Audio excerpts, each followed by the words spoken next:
मैं Khan Nazmi Sharif. Welcome to FH2 classes. Friend, आप लोगों की फरमाइश के ऊपर मैं जो खुसूसी ज़रूरियत के हामिल बच्चे हैं उनसे रिलेटेड जो डिसऑर्डर्स होते हैं यानी स्पेशल नीड्स जो चाइल्ड कहते हैं हम, ओके, ये ऐसे चाइल्ड को जो है एजुकेशनल लैंग्वेज के अंदर इन्हें हम किसी भी बीमारी में मुब्तला चाइल्ड नहीं कहेंगे। ऐसे बच्चे जिनको कुछ दिमागी प्रॉब्लम होती है, कुछ जिस्मानी प्रॉब्लम होती है, ऐसे बच्चों को एजुकेशन फील्ड में बहुत ज़्यादा अहमियत दी जाती है, इन पर ख़ास तवज्जो दी जाती है और इनको हम स्पेशल नीड्स चाइल्ड कहते हैं। यानी जिन बच्चों को खुसूसी ज़रूरत होती है या ऐसे बच्चे जिनको बहुत ज़्यादा तवज्जो की ज़रूरत होती है, यानी उन पर स्पेशल ध्यान देने की ज़रूरत होती है, इसलिए इनको स्पेशली नीड्स चाइल्ड हम जो यहाँ पर कहते हैं, ओके। तो ये जो खुसूसी ज़रूरत के हामिल बच्चे हैं इनसे आज हम वाकिफ़ होंगे कि ये कितने टाइप के होते हैं, इन पर जो अलग अलग टाइप के जो डिसऑर्डर्स या डिसेबिलिटीज़ होती हैं वो क्यों होती हैं, क्या वजूहात है और उनके जो इलाज है वो हम किस तरह से कर सकते हैं, ओके। तो डिफरेंट टाइप की एबिलिटीज़ या जो डिफरेंट टाइप के स्पेशली नीड्स जो चाइल्ड होते हैं उनके बारे में आज हम मालूमात हासिल करेंगे।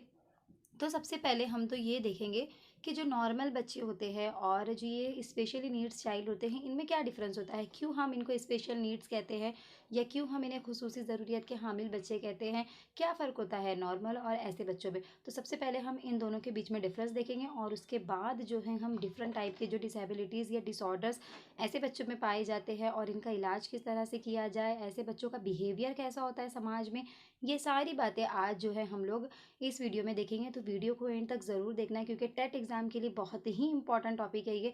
हर सेट के अंदर 2 क्वेश्चन इस डिसेबिलिटीज़ से या स्पेशली नीड चाइल्ड से रिलेटेड पूछे गए हैं। तो आप बिल्कुल भी वीडियो को स्किप मत करना, बहुत ही इंपॉर्टेंट वीडियो है ये। जो जितनी भी टाइप के डिसऑर्डर्स है आपको ये दूसरे कहीं पर भी नहीं देखने को मिलेंगे, ओके।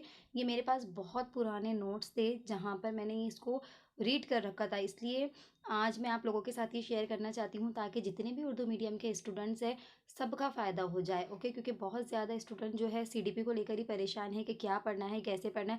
तो इंशाल्लाह नेक्स्ट वीडियो में जो है मैं सभी सब्जेक्ट का जो इम्पोर्टेंट सिलेबस है, जो इस वक्त में आखिरी के हफ्ते में हमें क्या क्या पढ़ना है, उससे रिलेटेड वीडियो जो है मैं इंशाल्लाह कल ज़रूर बनाऊँगी, ओके। इंपॉर्टेंट टॉपिक जो है वो मैंने नोट डाउन कर लिए हैं, जितना भी पेपर एनालिसिस अब तक हमने किया है उन तमाम को देखते हुए जितने भी इंपॉर्टेंट टॉपिक हर सब्जेक्ट के निकल कर सामने आए हैं वो मैं आपसे ज़रूर शेयर करूँगी ताकि आखिरी हफ्ते में आप लोगों की हेल्प हो सके और कम वक्त में स्मार्ट स्टडी जो है आप लोग कर सके। तो चलिए वीडियो को स्टार्ट करते हैं।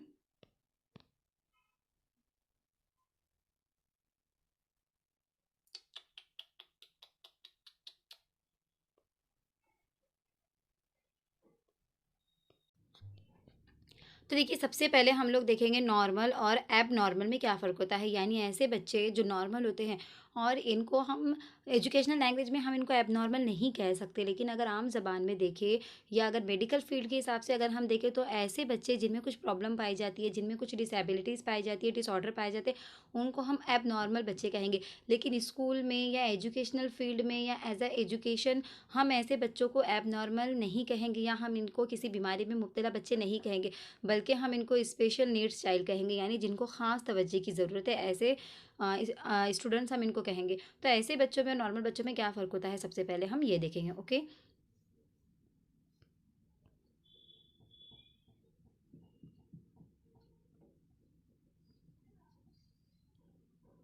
तो देखिए पहले सबसे पहले देखते हैं हम अंग्रेज़ी ज़बान का लफ्ज़ नॉर्मल लातीनी ज़बान के लफ्ज़ नॉर्मा से लिया गया है। अंग्रेज़ी ज़बान में इसका मतलब होता है म्यार या मामूल या कानून या ज़ाब्ता। यानी ये जो लफ्ज़ है नॉर्मल ये कहाँ से लिया गया है, लातीनी ज़बान का जो लफ्ज़ है नॉर्मा उससे लिया गया है। देखिए वीडियो को आप स्किप मत करना, थोड़ा-सा बेसिक जानना हमको बहुत ज़्यादा ज़रूरी है, उसके बाद ही हम जो है बाकी के डिसऑर्डर्स को देखेंगे।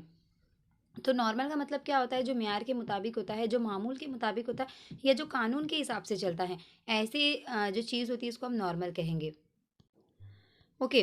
अब यहाँ पर देखिए नफ्सियाती इस्तिलाह में नॉर्मल इस शख्स को कहा जाता है जिसका रोज़मर्रा का बर्ताव मामूल के मुताबिक और समाज व माशरे के ज़ाब्ते और कानून के मुताबिक होता है। यानी जो साइकोलॉजिकल लैंग्वेज में नॉर्मल किसको कहा जाता है, यानी ऐसा इंसान जो कि अपने डेली लाइफ में मामूल के मुताबिक जो है और समाज व माशरे में जैसा बिहेव करना चाहिए उस हिसाब से वो इंसान अगर समाज में रहता है, समाज के कानून को मानकर चलता है, लोगों में घुल मिल कर रहता है, तो ऐसे जो इंसान होते हैं इनको हम नॉर्मल कहेंगे। ओके, ऐसा शख्स गौर व खौस करके रोज़मर्रा की ज़िंदगी में फ़ैसले करता है, यानी ऐसा जो शख्स होता है जो नॉर्मल होता है वो किसी भी बात का फ़ौरी फ़ैसला नहीं लेता या फ़ौरन जो है वो डिप्रेशन में नहीं जाता या फ़ौरन वो किसी भी चीज़ का जवाब जारहाना अंदाज में नहीं देता, फ़ौरन लड़ाई झगड़ा नहीं करता, बल्कि किसी भी चीज़ को वो बहुत ज़्यादा गौर व खौस करके और फिर वो फ़ैसला करता है क्या सही है क्या गलत है। समाज के कवानीन की पाबंदी करता है, यानी समाज में कैसे रहना है, बड़ों के साथ अदब से पेश आना है, छोटे बच्चों को प्यार व मोहब्बत और शफ़क़त से पेश आना है, अपने हमजोलियों के साथ कैसे रहना है, दोस्तों के साथ कैसे रहना है, ये सारी चीज़ें उसको मालूम होती है और वो उस हिसाब से ही जो है बिहेव करता है और समाज के कवानीन को मानता है। ओके। इस तरह एक नॉर्मल शख्स समाज, ख़ानदान, तहज़ीब व तमद्दुन और हर तरह के हालात के साथ तवाज़ुन और मुताबिकत बनाए रखता है। आसान लफ्ज़ों में नॉर्मल यानी आम आदमी होता है, यानी जो नॉर्मल शख्स होता है वो अपने समाज में, अपने ख़ानदान के लोगों के साथ जो तहज़ीब व तमद्दुन है, जो रस्म व रिवाज है, समाज के हर तरह के हालात के साथ जो है वो नॉर्मल या तवाज़ुन बरकरार रखने की कोशिश करता है। ओके? तवाज़ुन यानी क्या, बैलेंस बनाए रखता है मतलब वो हर तरह से, और मुताबिकत यानी अपने आप को एडजस्ट भी करने की कोशिश करता है सिचुएशन के हिसाब से। आसान लफ्ज़ों में नॉर्मल यानी एक आम आदमी होता है, यानी जो आम आदमी जो अपनी नॉर्मल ज़िंदगी जीता है, खुशहाल ज़िंदगी जीता है, हम उसे जो है नॉर्मल कह सकते हैं। ओके, तो ये होगी नॉर्मल इंसान की खुसूसियत। अब ऐप नॉर्मल इंसान की खुसूसियत क्या होती है हम ये भी देखेंगे, लेकिन इससे पहले हम ये देखेंगे कि नॉर्मल इंसान की चंद खुसूसियत होती हैं। क्या खुसूसियत है वो सबसे पहले देखेंगे। समाज में बाआसानी घुलना मिलना, यानी ऐसे जो लोग होते हैं ये समाज में बाआसानी घुल मिल जाते हैं। क्यों? क्योंकि वो अपने आप को जो है सिचुएशन के हिसाब से, लोगों के हिसाब से ढाल सकते हैं, उनसे मुताबिकत रख सकते हैं, बैलेंस रख सकते हैं। इसके लिए ऐसे शख्स जो है वो समाज में आसानी से घुल मिल जाते हैं। समाज के खिलाफ ये लोग कोई काम नहीं करते। जो भी इनके मज़हब के हिसाब से होता है, जो भी तहज़ीब के हिसाब से होता है, जो रस्म व रिवाज के हिसाब से होता है, वो इन तमाम चीज़ों को मानते हैं। ओके। ऐसा शख्स समाज में जो है बदनामी से डरता है। इसके लिए वो कोई भी समाज के खिलाफ काम करने की हिम्मत नहीं करता, क्योंकि उसको डर लगता है कि अगर मैं ऐसा काम करूँगा तो मेरी बदनामी होगी। यानी ऐसे लोगों को अपनी इज़्ज़त बहुत ज़्यादा प्यारी होती है, यानी इज़्ज़त का खतरा होता है। इसके लिए वो समाज में ऐसे किसी भी काम को करने से डरते हैं जिससे उनकी बदनामी और समाज में बुराइयाँ फैले। ओके? नेक्स्ट क्या खूबी है उनकी, तहफ़्फ़ुज़ का एहसास, यानी जो नॉर्मल शख्स होते हैं उनको अपने तहफ़्फ़ुज़ का एहसास होता है। तहफ़्फ़ुज़ यानी क्या? अपनी हिफ़ाज़त। ओके? यानी प्रोटेक्शन। ओके, तो नॉर्मल शख्स में तहफ़्फ़ुज़ का एहसास बदर्जा उत्तम मौजूद होता है, यानी उस शख्स को लगता है कि मैं समाज में महफूज़ हूँ, उसको दूसरे लोगों से ख़तरा महसूस नहीं होता है। वो ज़िंदगी की मुश्किलात से घबराता नहीं है, बल्कि हर तरह के हालात का मुकाबला करने का हौसला और हिम्मत इसमें होती है। तो ये नॉर्मल शख्स की अलामत हो गई कि कैसी भी सिचुएशन आए वो उसका मुकाबला करने के लिए तैयार रहता है। ऐसा नहीं कि थोड़ी सी प्रॉब्लम आने पर वो जो डिप्रेशन में चला जाएगा, या थोड़ा-सा अगर किसी ने उसके खिलाफ कुछ कह दिया तो वो हाइपर हो जाएगा, बिल्कुल ऐसा नहीं होता। ऐसा शख्स जो होता है हर तरह के हालात से मुकाबला करने का हौसला इसमें होता है और उसको जो है समाज में वो अपने आप को प्रोटेक्ट महसूस करता है। ओके? नेक्स्ट क्या है, देखिए हकीकत पर मबनी ज़िंदगी, यानी जो नॉर्मल शख्स होते हैं वो हकीकत पसंदाना ज़िंदगी गुजारते हैं। वो ख़याली दुनिया में नहीं रहते, ना ही वो ख़याली पुलाव पकाते हैं, ना ही वो जो बोलेंगे हम हवाली महल बनाते हैं, बल्कि उनको पता होता है कि उनकी काबिलियत क्या है, उनकी सलाहियत क्या है, अपनी खूबियों ख़ामियों को बखूबी जानते हैं और उस हकीकत को वो कबूल भी करते हैं। इसलिए वो समाज में जो है खुशगवार ज़िंदगी गुजारते रहते हैं। नेक्स्ट क्या है, देखिए जज़्बात, ख़यालात व एहसासात पर काबू होता है, यानी नॉर्मल शख्स को अपने जज़्बात पर, अपने ख़यालात पर काबू होता है। वो किसी जज़्बे का इज़हार कहाँ, कैसे और किस सिचुएशन में क्या किया जाए, उनको इसका इल्म होता है। किसी कभी भी किसी भी जज़्बात में आकर वो गलत फ़ैसला नहीं लेते, बल्कि वो बैलेंस को बरकरार रखते हैं। ओके, ये नॉर्मल शख्स की अलामत है। अब देखिए बात करते हैं हम एबनॉर्मल शख्स की। तो एबनॉर्मल क्या होता है? मुख्तसरन ये कहा जा सकता है जो शख्स नॉर्मल से बहुत दूर होता है इसे एबनॉर्मल कहते हैं। यानी जिस शख्स में नॉर्मल इंसान की खूबियाँ नहीं पाई जाती वो एबनॉर्मल, दीवाना, ज़हनी बीमारी या नफ्सियाती मरीज़ कहलाता है। लेकिन ये सब जो बातें हैं, ये जो सब नाम है उस शख्स के लिए या उस बच्चे के लिए, ये हम स्कूल से बाहर की दुनिया में उनको देते हैं। लेकिन जब ये बच्चा स्कूल में आता है तो हम इनको स्पेशल नीड्स चाइल्ड कहते हैं। क्या कहते हैं हम इनको? Special need child. और एजुकेशन फील्ड में इनको बहुत ज़्यादा अहमियत, बहुत ज़्यादा वैल्यू दी जाती है। ओके, तो स्कूल के अंदर हम ऐसे बच्चों को बिल्कुल भी दीवाना नहीं कहेंगे, ज़हनी बीमार नहीं कहेंगे, एबनॉर्मल नहीं कहेंगे। ये जो सारे नाम हैं या तो मेडिकल फील्ड के हिसाब से नाम है या आम ज़िंदगी में हम इनको कहते हैं। लेकिन स्कूल लेवल पर अगर देखें, एजुकेशनल फील्ड में देखें, तो ये जो बच्चे होते हैं ये स्पेशल नीड्स चाइल्ड होते हैं। ओके, तो यहाँ पर देखेंगे तो एबनॉर्मल किसे कहा जाता है? जिनमें नॉर्मल के बरखिलाफ़ खूबियाँ होती है, यानी जो नॉर्मल इंसान करता है उन वो तमाम क्वालिटीज़ इसमें नहीं होती है। यानी इनको समाज में डर महसूस होता है, ये समाज में अपने आप को महफूज़ नहीं समझते, ये इनका बर्ताव जो होता है बहुत ही जारहाना होता है, कभी भी गुस्सा हो जाते हैं, कभी भी चिड़चिड़ करने लगते हैं, किसी भी बात पर हाइपर हो जाते हैं, जहाँ बहुत ज़्यादा खुश होने की ज़रूरत नहीं वहाँ बेवजह हँसने लगते हैं। मतलब बहुत सारी चीज़ें ऐसी होती हैं जो नॉर्मल से बहुत दूर होती है ऐसे बच्चों में या ऐसे इंसानों में। तो इसके लिए इनको क्या कहा जाता है? एबनॉर्मल कहा जाता है। थोड़ा-सा देख लेते हैं इसके बारे में हम लोग कि क्या-क्या इनमें एबनॉर्मल लोगों में या जो स्पेशल नीड्स लोग होते हैं उनमें क्या-क्या चीज़ें पाई जाती हैं। तो देखिए बहुत से हमारी जो रोज़मर्रा की ज़िंदगी में कई बार आपका ऐसे लोगों से सापेखा पड़ता होगा जिनका बर्ताव जो है वो आम लोगों से एकदम मुख्तलिफ होता है। ये शख्स अपने ख़यालात को खुद समझ पाता है ना किसी को समझा पाता है। यानी ऐसे जो शख्स होते हैं वो अपने जो ख़यालात होते हैं, अपने जो थॉट्स होते हैं ना वो खुद समझ पाते हैं ना वो दूसरों को समझा पाते हैं। यानी वो कन्फ्यूज़ रहते हैं। इस शख्स की दिमागी सलाहियत व काबिलियत निहायत ही महदूद होती है। यानी उनका जो दिमाग, उनका जो मेंटल एबिलिटी है या जो उनका दिमाग है वो सही तरह से काम नहीं करता। ना ही इनको अपने जज़्बात पर काबू होता है। जैसे अभी मैंने आपको बताया कभी भी हाइपर हो जाते हैं, कभी भी हँसने लगते हैं, कभी भी गुस्सा करने लगते हैं, कुछ भी कर सकते हैं। इनका किरदार, चाल-चलन सही नहीं होता है। ओके। इसमें आम इंसानों की बनिस्बत ज़हनी और जिस्मानी नुक्ते नज़र से भी नुमायाँ फ़र्क पाया जाता है। यानी अगर आम इंसानों को देखें तो आम इंसानों के मुकाबले में इनकी जो ज़हनी और जिस्मानी जो काबिलियत है या जो इस्तेदाद है, सलाहियत है, उसमें भी बहुत ज़्यादा फ़र्क पाया जाता है। तो ये हो गई एबनॉर्मल की क्वालिटीज़। बहुत सारी चीज़ें हम इसमें देख सकते हैं, लेकिन अब हम जो बाकी की चीज़ें हैं वो जो डिफरेंट डिफरेंट एबिलिटीज़ डिसएबिलिटीज़ पाई जाती है, डिसऑर्डर्स पाए जाते हैं, अब उनमें हम देखेंगे कि क्या-क्या जो खूबियाँ या ख़ामियाँ कह सकते हैं हम, जो कि एबनॉर्मल इंसान में होता है या स्पेशल नीड्स चाइल्ड में होता है। तो हम देखते हैं अभी डिटेल में सारी बीमारियों को या सारे डिसऑर्डर्स को। अब देखिए नेक्स्ट हम देखते हैं थोड़ा-सा इनका कि एबनॉर्मल शख्स की क्या-क्या ख़ुसूसियत होती है। देखिए, अक्सर वो बेशतर एबनॉर्मल अफ़राद दिमागी क़ुव्वत व सलाहियत महदूद होती है। हमने देख लिया कि उनकी जो दिमागी क़ुव्वत और सलाहियत है वो कैसी होती है, महदूद होती है, किसी नफ़सियाती मर्ज़ में ये मुब्तला होते हैं। इनका जो बर्ताव होता है वो गैर मुतवाज़न होता है, यानी इनका बर्ताव जो है वो बैलेंस नहीं रहता। मतलब जहाँ पर गुस्सा करना है वहाँ पर गुस्सा नहीं करते, जहाँ पर खुश होना है वहाँ पर खुश नहीं होते, यानी इनका अपने बर्ताव पर काबू नहीं होता। इन्हें अच्छे-बुरे की तमीज़ नहीं होती, मतलब इनको नहीं समझता है कि कब कहाँ कैसे बर्ताव करना है, क्या सही है, क्या गलत है। इसका इल्म इन लोगों को बिल्कुल भी नहीं होता है और इनका जो बर्ताव होता है वो समाज मुखालिफ हो जाता है, यानी कभी-कभी जो चीज़ें समाज में नहीं करनी चाहिए वो वैसी भी चीज़ें कर लेते हैं। इन अफराद का अपने जज़्बात पर काबू नहीं होता, हमने देख चुके ऑलरेडी ये सारी चीज़ें। ओके, इनकी ज़िंदगी और इनका किरदार नाक़िस होते हैं, इसलिए वो ना सिर्फ़ समाज मुखालिफ होते बल्कि समाज के लिए नुकसानदा भी हो सकते हैं कभी-कभार ऐसे लोग। ओके, और ये जो अफराद है ये हम नहीं कह सकते एजुकेशनल फ़ील्ड के हिसाब से हम इसको नहीं कह सकते कि समाज पर बोझ बनकर रह जाते, क्योंकि ये हमारे एजुकेशन के हिसाब से ये जो बच्चे होते हैं ये स्पेशल नीड्स होते हैं। ओके, इनको स्पेशली तवज्जो की ज़रूरत होती है।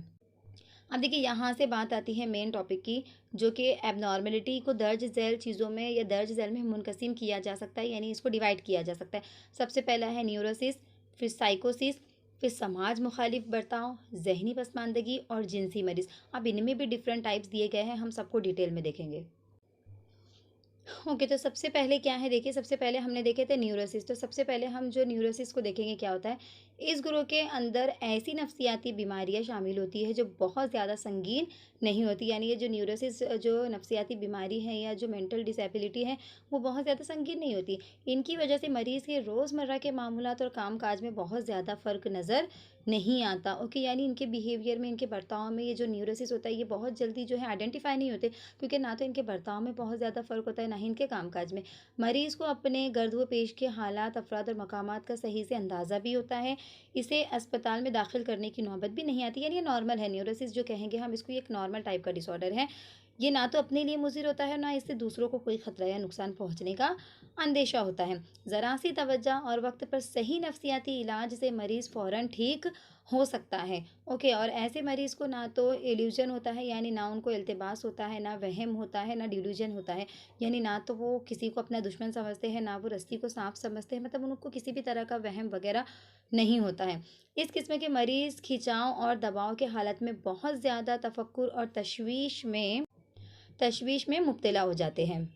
यानी क्या होता है देखिए, इसमें ख़ासकर यहाँ पर क्या होता है कि जब इन पर बहुत ज़्यादा दबाव या खिंचाव आ जाता है तो ये बहुत ज़्यादा तशवीश और तशवीश और तफक्कुर का मतलब क्या होता है, यानी बहुत ज़्यादा फ़िक्र और कश्मकश में, बहुत ज़्यादा फ़िक्र और कश्मकश में ये लोग मुब्तला हो जाते हैं। ओके, कब? जब इन पर बहुत ज़्यादा खिंचाव, दबाव या प्रेशर आ जाता है। तो जिन हालात से लोग बआसानी नब्ज़ व आज़मा हो सकते हैं, यानी ऐसे जो हालात होते हैं, इन हालात से हम लोग बआसानी से जो है क्या कहेंगे, हम छुटकारा पा सकते हैं।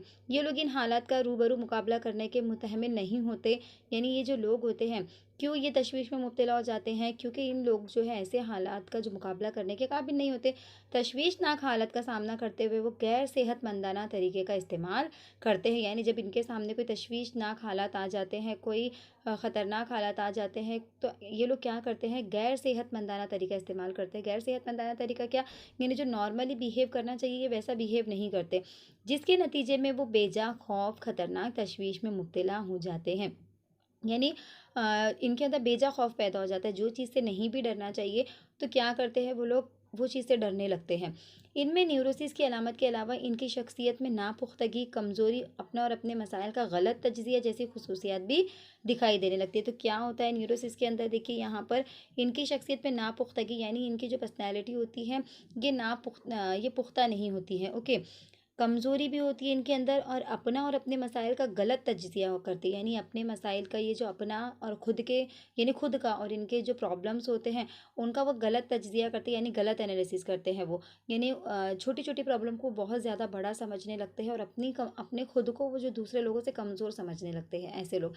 ओके, तो ये हो गया हम लोगों ने देखे न्यूरोसिस। न्यूरोसिस जो जिन अफराद को होता है उनमें क्या खुसूसियत पाई जाती है? ये अफराद एहसास नाकामी और एहसास कमतरी का शिकार हो जाते हैं, यानी ऐसे लोग जो होते हैं न्यूरोसिस वाले, वो क्या होते हैं, उनमें एहसास नाकामी, यानी किसी चीज़ को अगर वो नहीं कर पाते तो उनको ऐसा फ़ील होता है जैसे वो नाकाम हो गए, और एहसास कमतरी उनमें आ जाती है। ओके, और इन्हें सारी दुनिया ख़तरनाक लगने लगती है, यानी वो सारी दुनिया को अपना दुश्मन समझने लगते हैं और ज़िंदगी के तकाज़े पूरे नहीं कर पाते, और जो ज़िंदगी से उनको चाहिए वो चीज़ को पूरा नहीं कर पाते। इनमें दूरअंदेशी सख्ती की कमी पैदा हो जाती है, यानी इनमें दूरअंदेशी की कमी होती है, यानी वो किसी भी चीज़ का जो है फ़ौरी तौर पर नतीजा हासिल करना चाहते हैं, और वो फ़ौरी तौर पर उसका रिज़ल्ट देखना चाहते हैं, और वो फ़ौरन उसको जज भी कर लेते हैं कि क्या सही है, क्या गलत है। मरीज़ अपनी शिकायतें और अलामतें बयान करता है, लेकिन इसे अपने मसाइल का सही अंदाज़ा नहीं हो पाता, यानी वो अपनी शिकायतें बताता है कि उसको ज़िंदगी से क्या प्रॉब्लम है, लेकिन मसाइल क्या, मेन मसला क्या है, इसका अंदाज़ा उसको नहीं होता है। वो सिर्फ़ जो है शिकायतें और अलामतें बयान करने में ही रह जाता है, और अपने मसाइल को ना समझ पाता है, ना सही से उसका हल निकाल पाता है। ओके, मरीज़ के दीगर लोगों से ताल्लुकात अच्छे नहीं होते, जिसके नतीजे में मामूली से दबाव और खिंचाव के नतीजे में वो सख्त तशवीश में मुब्तला हो जाता है। यानी ऐसे जो मरीज़ होते हैं इनका अपने आस-पास के लोगों के साथ जो ताल्लुकात होते हैं वो इतने अच्छे नहीं होते। तो इसलिए छोटी-छोटी बातों पर ये जो है सख्त तशवीश में मुब्तला हो जाते हैं, यानी टेंशन में आ जाते हैं। ऐसे मरीज़ नापुख्ता और ज़हनी तौर पर कमज़ोर होते हैं। ओके, यानी ऐसे मरीज़ जो होते हैं वो मेंटली तौर पर एकदम वीक होते हैं, इसलिए अपना और अपने हालात का सही से तजज़िया नहीं कर पाते। इसलिए ये लोग जो हैं अपनी बीमारियों का, अपने हालात का, अपने मसलों का सही से एनालिसिस नहीं कर पाते, और जब मसला नहीं समझेगा तो उसका हल कहाँ से निकल कर आएगा। तो इसके लिए जब मसले वही के वही रह जाते हैं, तो इसलिए ऐसे जो मरीज़ हैं वो ऐसी बीमारियों में या चिड़चिड़ेपन में, या इनको सारी दुनिया अपनी दुश्मन लगने लगती है, ऐसी चीज़ों में ये मुब्तला हो जाते हैं, क्योंकि जब तक मसलों का हल नहीं होगा तब तक जो है उनके अंदर इनकरेजमेंट नहीं आएगा, तब तक ये जो चीज़ें हैं ये दूर नहीं होंगी। तो इसके लिए ऐसे लोगों से हमको हमदर्दाना रवैया रखना है, और इनके मसलों को समझ कर इन्हें हल करने की हमें कोशिश करनी है। नेक्स्ट देखिए क्या है, साइकोसिस। अब साइकोसिस क्या होता है, इस ग्रुप में ऐसे अमराज का शुमार किया जाता है जो निहायत संगीन होते हैं। देखिए जो हमने अभी न्यूरोसिस देखी वो बहुत ज़्यादा संगीन बीमारी नहीं थी, लेकिन जो साइकोसिस है ये संगीन बीमारी है। इनकी वजह से मरीज़ के रोज़मर्रा के मामूलात मुतासिर होते हैं। मरीज़ को अपने गर्द व पेश के हालात, अफराद और मकामात का सही अंदाज़ा भी नहीं होता है। यानी न्यूरोसिस में हमने देखे थे कि मरीज़ के रोज़मर्रा की ज़िंदगी पर इतना ज़्यादा असर नहीं होता है, लेकिन साइकोसिस की वजह से जो है मरीज़ के रोज़मर्रा के मामूलात भी मुतासिर होते हैं और उसको अपने जो आस-पास के जो लोग हैं, जो उसके हालात है, उसका सही अंदाज़ा भी नहीं होता। इसे अपना और अपने गर्द व पेश का शऊर कतई नहीं होता है, यानी इसे अपने अपने अतराफ़, अपने माहौल का, अपने एनवायरनमेंट का बिल्कुल भी इसको होश नहीं होता है। हकीकत से दूर वो अपनी अलग दुनिया में महव होता है, यानी वो जो रियल लाइफ़ से बहुत ज़्यादा दूर अपनी ही दुनिया में रहते हैं। इसे अपने खाने-पीने, कपड़े पहनने और ज़िंदगी के दीगर कामों का भी होश व हवास नहीं रह जाता। यानी ना तो इसे अपने कपड़ों का होश रहता है, ना खाने-पीने का होश रहता है। मतलब उसे अपनी लाइफ़ से कोई अ, लेना-देना नहीं होता है। ऐसे मरीज़ को अस्पताल में दाखिल करना निहायत ही ज़रूरी हो जाता है। देखिए न्यूरोसिस में हमने देखा कि उसको अस्पताल में दाखिल करने की ज़रूरत नहीं। उनके साथ हम काउंसलिंग करके, उनके साथ हम उनको समझाकर, उनके मसलों को हल करके न्यूरोसिस जो है उनके साथ जैसे कि उन लोगों को लगता है कि सारी दुनिया उनकी दुश्मन है, तो ऐसे लोगों के साथ प्यार, मोहब्बत, दोस्ताना रवैया करके हम न्यूरोसिस को दूर कर सकते हैं घर पर भी या स्कूल में भी। लेकिन जो साइकोसिस है ऐसे मरीज़ों को अस्पताल में दाखिल करना ज़रूरी हो जाता है, क्योंकि ऐसा मरीज़ किसी भी लम्हे कुछ भी कर सकता है, क्योंकि इनको अपना होशो-हवास ही नहीं रहता, इनका दिमाग जो है ये बिल्कुल ठिकाने पर नहीं होता है, ये कुछ भी कर सकते हैं। तो इसके लिए ये खुद को भी नुकसान पहुँचा सकते हैं और दूसरों को भी नुकसान पहुँचा सकते हैं, क्योंकि इन्हें खाने-पीने, उठने-बैठने किसी भी चीज़ का होश नहीं होता है। तो किसी शख्स के साथ ये मार-धाड़ भी कर सकते हैं, किसी पर हमला भी कर सकते हैं, हँसते-हँसते रोने लगता है और रोते-रोते नाचने लगता है और खुद को अज़ियत भी पहुँचा सकता है। यानी देखिए इनका जो बर्ताव होता है, देखिए यहाँ से हम जो मेन चीज़ें, आप अगर नोट्स बना रहे होंगे तो आप मेन चीज़ें लिख सकते हैं कि इनको अपने कपड़े पहनने, खाने-पीने का होशो-हवास नहीं रहता। साथ ही ये जो है क्या क्या अलामतें हैं इनमें, ये हँसते-हँसते रोने लगता है, मतलब कैसा भी कभी भी कुछ भी बिहेव करता है और अचानक रोते-रोते नाचने भी लगता है। ये खुद को भी अज़ियत पहुँचा सकता है, यानी ये अपने आप को भी नुकसान पहुँचा सकता है और दूसरों पर भी ये जो है हमला कर सकता है। इस तरह के मरीज़ों में इल्यूजन, हैलुसिनेशन या डिल्यूजन उमूमन पाए जाते हैं, यानी ऐसे लोगों में जो है इल्तिबास, वहम वगैरह जो है पाया जाता है। अब देखिए कौन-सी अलामत में वो क्या करते हैं, तो आप चाहे तो ये नोट डाउन कर सकते हैं कि इल्यूजन की कैफ़ियत में अपने गर्द व पेश की चीज़ों, अफ़राद, वाक़यात का अदराक मरीज़ को गलत होने लगता है। यानी जैसे मरीज़ को, यानी ऐसे मरीज़ जो है ये अपनी दुनिया में रहते हैं, इनको जो है ऐसे लगता है इनको वहम हो जाता है। यानी ऐसे मरीज़ों को सपोज़ अगर शरबत भी पीने के लिए दिया जाता है तो इन्हें लगता है कि वो ज़हर है, कोई इन्हें मारने की कोशिश कर रहा है। या फिर साँप अगर इनके सामने है तो इनको ऐसे लगता है कि ये सॉरी रस्सी इनके सामने है तो इनको ऐसे लगता है कि ये साँप है और उसको देखकर चिल्लाने लगते हैं। ओके, तो ये हो गया डिल्यूज़न और इल्यूज़न की अलामतें। और हैलुसिनेशन में क्या करते हैं वो, यानी कोई चीज़, कोई शख़्स उनके सामने नहीं भी मौजूद है, तो भी उन्हें वहम होता है कि जैसे कोई शख़्स हाथों में रिवॉल्वर लेकर इन्हें जान से मार डालने के लिए इनकी तरफ चला आ रहा है, या इसे बाज़ धमकी भरी आवाज़ें सुनाई देने लगती हैं।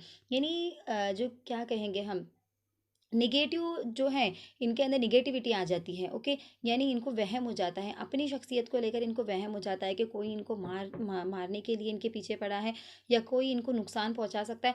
और इस कैफियत से बचने के लिए या खुद को बचाने के लिए वो दूसरों पर हमला कर सकते हैं। यानी कोई अगर सपोज उनको खाना देने के लिए भी आ रहा है तो उनको ऐसा लगता है कि ये मुझे मारने आ रहा है या इसने मुझे जहर लाया है, तो खुद को बचाने के लिए वो उस शख्स पर हमला कर सकते हैं। तो इसके लिए हम जो कहेंगे साइको जो कहते हैं हम, यानी ये साइको बीमारी है, जिसे कहते हैं ना हम कि साइको हो जाता है कोई इंसान, जिसको सही गलत बिल्कुल समझ में नहीं आने लगता है। तो ये जो साइकोलॉजिकल बीमारी है, ओके, तो ऐसी कैफियत में ऐसे मरीजों को अस्पताल में दाखिल करना बहुत ज़्यादा ज़रूरी होता है। तो यहाँ पर जो है देखिए इसकी जो मेन अलामत है वो आपको नोट डाउन करनी है। ये सारी चीज़ें मैं आपको डिटेल में बता रही हूँ, लेकिन जो मेन चीज़ें हैं आपको वो नोट डाउन करनी है कि ऐसे जो मरीज़ होते हैं ये क्या कर सकते हैं, इनको किसी भी चीज़ का होश-व-हवास नहीं होता है। ये खुद पर भी हमला कर सकते हैं, दूसरों पर भी हमला कर सकते हैं, हँसते-हँसते रोने लगते हैं, रोते-रोते नाचने लगते हैं, मतलब कुछ भी कर सकते हैं। और इनमें जो है इल्यूजन, हैलुसिनेशन और डिल्यूजन जैसी जो क्या कहेंगे हम, बिहे ये जो क्वालिटीज़ तो नहीं कहेंगे इनको हम, यानी इनमें इल्तिमास, वहम वगैरह पाया जाता है। यानी ये वहम में रहते हैं कि कोई इन्हें मारने की कोशिश कर रहा है। ओके। तो ये हमने देखे न्यूरोसिस और साइकोसिस। न्यूरोसिस इतनी ज़्यादा खतरनाक बीमारी नहीं है। न्यूरोसिस में सिर्फ ऐसा होता है कि वो इंसान जो होता है अपने मसले को मतलब उस पर अगर दबाव या तनाव डाला जाए तो वो बहुत ज़्यादा जो है टेंशन में आ जाता है। यानी वो एक टेम्पररी बीमारी है। यानी अगर ऐसे मरीजों के साथ हम अच्छा बर्ताव करेंगे, उनके मसलों को हल करने की कोशिश करेंगे तो न्यूरोसिस से आसानी से छुटकारा पाया जा सकता है। लेकिन साइकोसिस बीमारी जो है ये दिमागी बीमारी है। ऐसे मरीजों को अस्पताल में दाखिल करना बहुत ज़्यादा ज़रूरी हो जाता है। अब देखिए साइकोसिस जो है ये मेन है। साइकोसिस से ही रिलेटेड जो बाकी के जो डिसऑर्डर्स है वो ताल्लुक़ रखते हैं साइकोसिस यानी दिमाग से ताल्लुक़ रखते हैं हमारी साइकोलॉजी से। तो अब साइकोसिस को जो है 2 बड़े अक़साम में तक़सीम किया गया और यहाँ से जो है मेन बाकी की जो चीज़ें हैं सामने निकल कर आती है। यानी जितनी भी बाकी की बीमारियाँ हैं वो साइकोसिस से ही सामने आती है। अब पहला तो है फंक्शनल साइकोसिस और ऑर्गेनिक साइकोसिस। अब देखिए फंक्शनल साइकोसिस को भी और 4 किस्म की बीमारियों में तक़सीम किया गया है। जैसे अफेक्टिव सॉरी शिज़ोफ्रेनिया। तो देखिए ये शिज़ोफ्रेनिया जो है ये टेट के एग्ज़ाम में बहुत मर्तबा पूछा गया है। फिर उसके बाद है अफेक्टिव रिएक्शन, देन थर्ड है पैरानॉइड और फोर्थ है इन्वोल्यूशनल मेलानकोलिया। ओके, तो ये सारी साइकोलॉजिकल बीमारियां हैं। इन बीमारियों के बारे में भी हम डिटेल में देखेंगे। ओके, अब देखिए जो ऑर्गेनिक फंक्शनल साइकोसिस को तो चार बीमारियों में तकसीम किया गया है, 4 टाइप में तकसीम किया गया। उसी तरह से जो ऑर्गेनिक साइकोसिस है इसको भी 3 किस्म में तकसीम किया गया है। कौन कौन से हैं वो 3 देखिए। सबसे पहला है सेनिल डेमेंटिया, फिर सेरिब्रल स्फिलियस और थर्ड वाला है अल्कोहलिक साइकोसिस। तो ये हो गए साइकोसिस से रिलेटेड कितने अकसाम हो गए टोटल अगर हम देखेंगे तो यहाँ पर 4 देखे हमने। ओके, फंक्शनल साइकोसिस में हमने 4 देखे और ऑर्गेनिक साइकोसिस में हमने 3 देखे। तो टोटल 7 किस्म के जो डिसऑर्डर्स होते हैं वो साइकोसिस के अंदर पाए जाते हैं, जो कि बहुत ज़्यादा इंपॉर्टेंट है। ओके, साइकोसिस के जितने भी टाइप्स है ये 7 टाइप, चाहे वो फंक्शनल हो। आपसे इतना तो नहीं पूछा जाएगा कौन सा ऑर्गेनिक है कौन सा फंक्शनल है, लेकिन शिज़ोफ्रेनिया, पैरानॉइड, ये सेरिब्रल पासी वगैरह इनसे रिलेटेड जो है एग्ज़ाम में पूछा गया है। तो इनके बारे में मालूमात हासिल करना हमको बहुत ज़्यादा ज़रूरी है।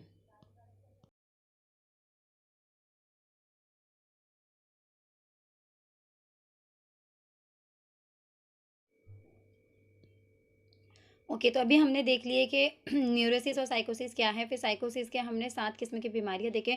अब इनके बारे में जो डिटेल है वो एक ही वीडियो में, नेक्स्ट वीडियो में हम लोग करेंगे।